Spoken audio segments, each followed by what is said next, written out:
Hello everyone. Today I'll be presenting my topic on matched filters in digital signal processing.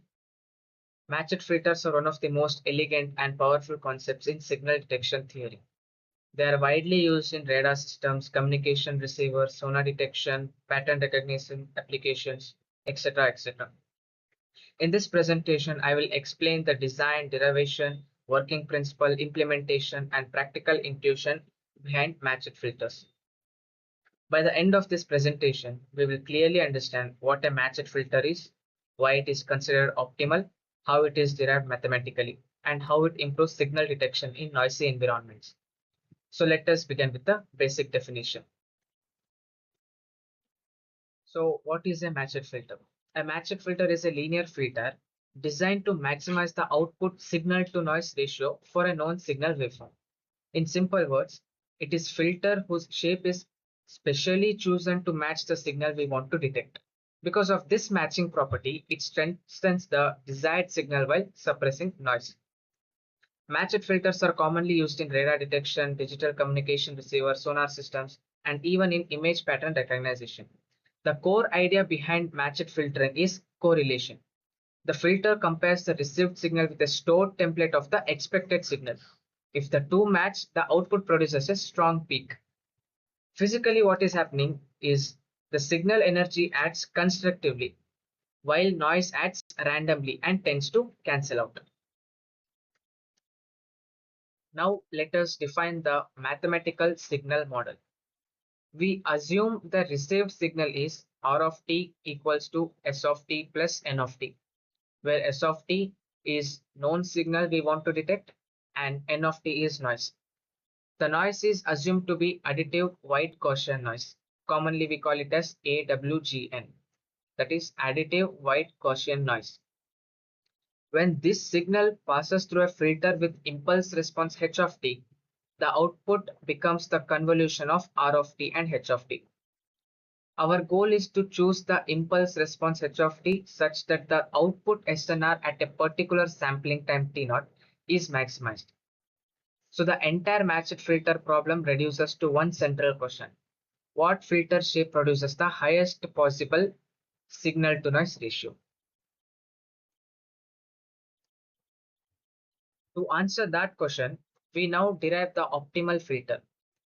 We define the signal component at the output as S equals convolution of S of t and H of t evaluated at time t0. The noise variance at the output depends on the filter's frequency response and the noise power spectral density. We want to maximize the ratio, signal power divided by noise power. Now, I will do a derivation based on this formula. So here you can see the block diagram of matched filters. This is the signal source and this is the adder, and here you can see linear time interference for impulse response, white noise, and this is the receiver. So now I'm gonna derive the equation for the optimal impulse response of a matched filter. So let me write the heading here.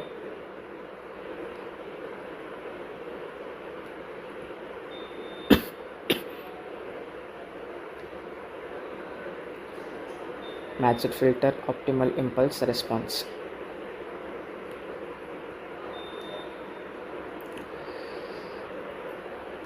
So we start with the standard received signal model consisting of a desired signal plus additive noise.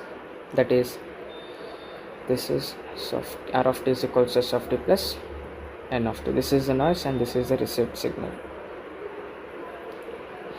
And when this signal passes through a linear filter, the output is a convolution of input and the impulse response. So basically this is the output signal will be the convolution of received signal and the impulse response.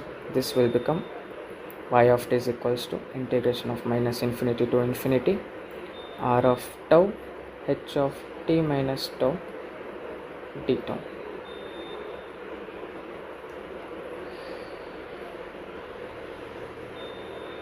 So we evaluate output at a specific instant t0 because detection is performed at a sampling time. So this equation will become y of t naught is equals to integration of tau into sorry, I mean r of tau h of t naught minus tau d tau.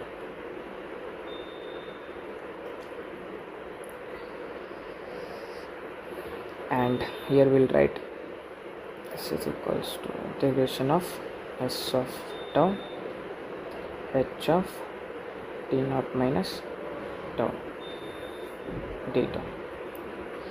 This term represents the signal component of the output.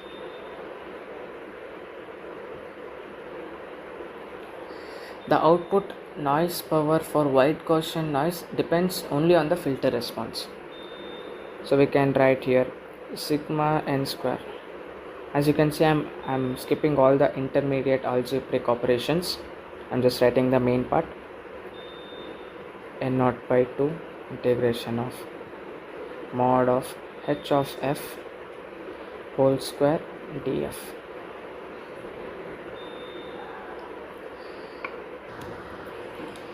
Our objective is to choose a filter that maximizes this signal to noise ratio. So signal to noise ratio, we can write this as SNR, that is the signal to noise ratio. We can write this as mod of s square by sigma n square. So now we focus on maximizing the numerator, that is mod of s square, which is integration of s of tau h of t naught minus tau d tau. We maximize this numerator so that we can get the maximum signal to noise ratio. Now using Cauchy-Schwarz inequality, this expression is upper bounded. So this can be written as this is less than or greater than or equal to s of tau whole square d tau into integration of h of t naught minus tau whole square d tau. The equality condition of Cauchy-Schwarz tells us when the maximum is achieved. So maximum, I'm skipping all the intermediate operations. I'm just writing the focusing on the main part. So maximum occurs when h of t naught minus tau is equals to k s equivalent of s conjugate of tau.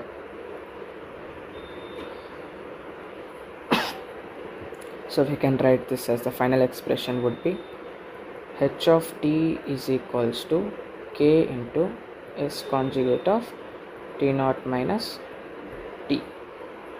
This is our final expression. This is the impulse response of a matched filter. It is the time reversed and conjugated version of the signal. Here k is a constant. We can observe over here k is a constant. Hence we just proved the matched filter maximizes the SNR. So from the derivation, we obtain the result. H of t equals k times s conjugate of t naught minus t. This means the matched filter impulse response is simply the time reversed and conjugated version of the signal. The constant k is only a scaling factor. It changes amplitude but does not affect SNR, so it is usually ignored. Intuitively, this result tells us something very important. The filter must be shaped like a flipped version of the signal so that when the signal arrives, it aligns perfectly with itself and produces a maximum peak. This is why it is called a matched filter, because it matches the signal shape. Now, let us understand how a matched filter receiver works in practice. First, the received signal enters the system. This signal contains both desired waveform and noise. Next, the signal passes through the matched filter. The filter correlates the input with the stored template of the signal. Then at a specific sampling instant t naught, the output is sampled. Finally, the sampled value is compared with a threshold. If it is above the threshold, we decide the signal is present. Otherwise, we decide that it is absent. So essentially, a matched filter acts as an optimal detector. To understand the concept clearly, let us consider a simple example. Suppose the signal is a rectangular pulse of amplitude A that exists from time 0 to t. For this signal, the matched filter impulse response becomes the time reverse version of the pulse, which again turns out to be a rectangular pulse. When convolution is performed, the output reaches a peak exactly at time t. The height of this peak is proportional to a squared multiplied by t. This example demonstrates an important principle. Matched filtering concentrates signal energy at one instant, making detection easier even in the presence of noise. This I will derive separately on a notepad.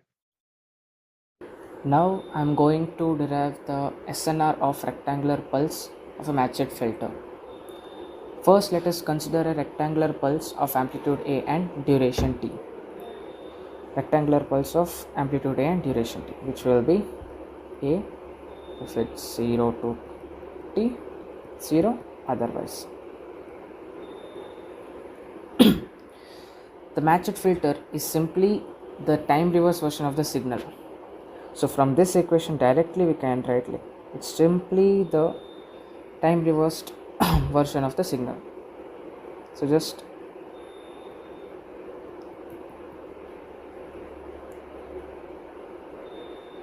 next to next from here to compute the SNR we first calculate the filter energy.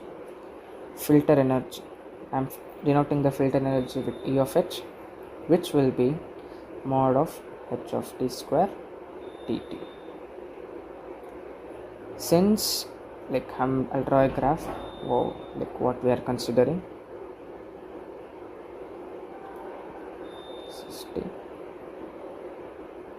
This is amplitude A. Since the pulse is constant A over duration t, the energy is just the A square times t. So here we can directly write E of h is equals to A square t.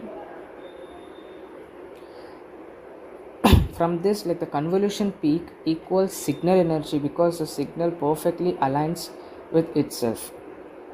So S peak, signal peak, is equals to A square t, which is equal to the energy of the filter.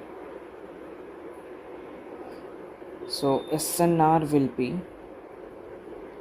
from this equation, I'm again skipping all the intermediate algebraic operations. I'll directly write the final equation, A square t by n naught. So this is the maximum achievable output SNR for this pulse. So this confirms the matched filter is optimal detection method, which gives us the maximum SNR ratio.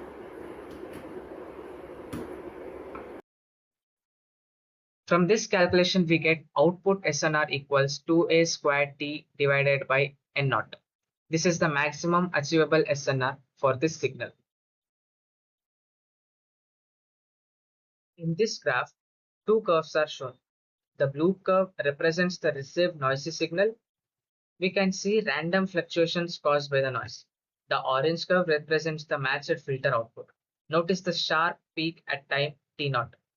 This peak occurs because the filter aligns the signal with itself, causing constructive addition at signal energy. Noise, on the other hand, does not align coherently. Therefore, it does not build up as much. That is why matched filters dramatically improve detectability. In real digital systems, signals are discrete rather than continuous. For a sampled signal sequence S of n, the matched filter becomes h of n equals S conjugate of n minus 1 minus n. This is simply a flipped and conjugated version of the sequence. The output is computed using convolution or correlation. For long signals, direct convolution requires many computations. Therefore, we use FFT-based methods. FFT is fast Fourier transform based methods, which reduce complexity from order n squared to order n log n. For streaming signals, techniques such as overlap save and windowing are used to maintain efficiency. This diagram summarizes the detection pipeline. First, we store a template of the expected signal. Then we correlate the incoming signal with this template. Next, we sample the output.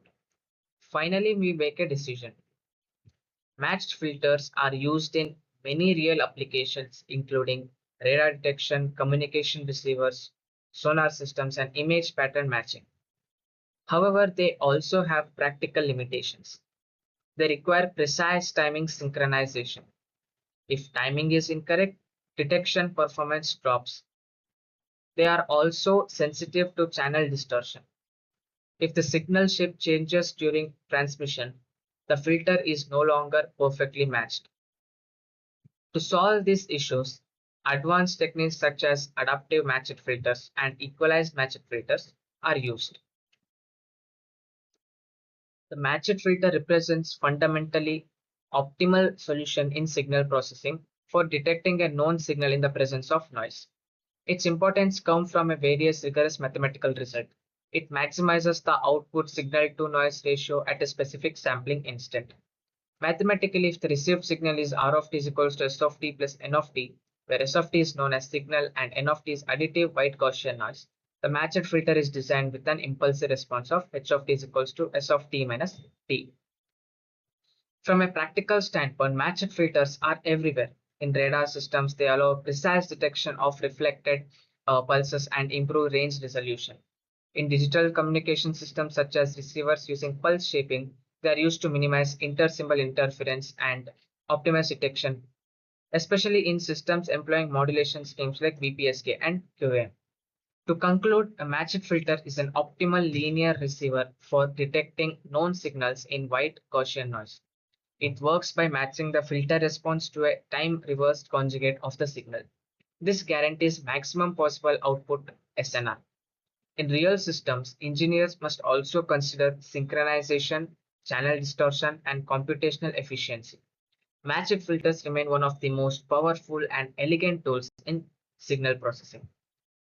With this, I'll conclude my topic. Thank you.